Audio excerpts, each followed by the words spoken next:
Salvador Dali's birthday, and what better way to celebrate than by talking about two new exhibitions from Beth Bell, who is with the Dali Museum. Welcome. Thank you for having me. Good to have you back. So how old would he have been today?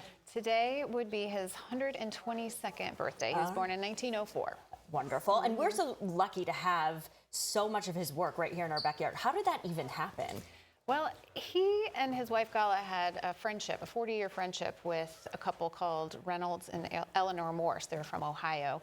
And over time, they collected his work, collected it, and it came to a point where they could not keep it in their home anymore. And St. Pete responded to an article in the Wall Street Journal titled "The Art World Dilly-Dallies with Dali," and asked for that collection to come here. It was really important to them to keep the collection together, and we were one of the places that would allow them to do that. So we are very happy to have it in our backyard. Yeah, so fortunate to have it here. And really, the museum itself is art. It is, and that kind of ties to our exhibition titled "The Architecture of the Dali." We really look at the building as more than just a place to hold art. It's really an extension of Dali and his imagination. And that exhibition traces the history, starting with the Morses that I just mentioned in Ohio, and bringing the museum to St. Pete and in the 80s, and then to our current building, which was 15 years ago now. It was went up in 2011. So.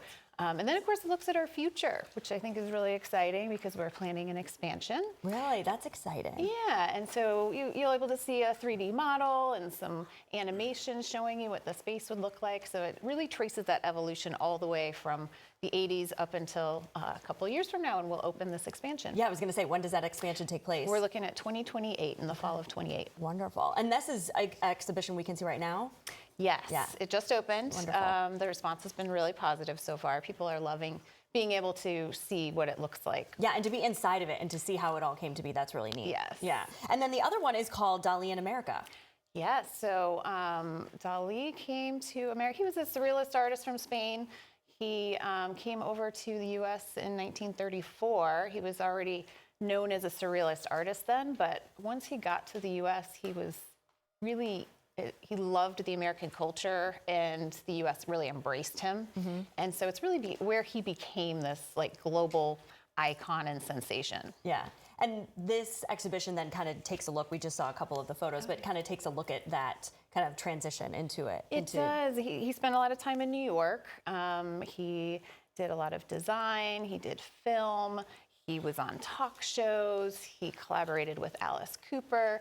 He just found the celebrity component of the U.S. to be really empowering and inspiring.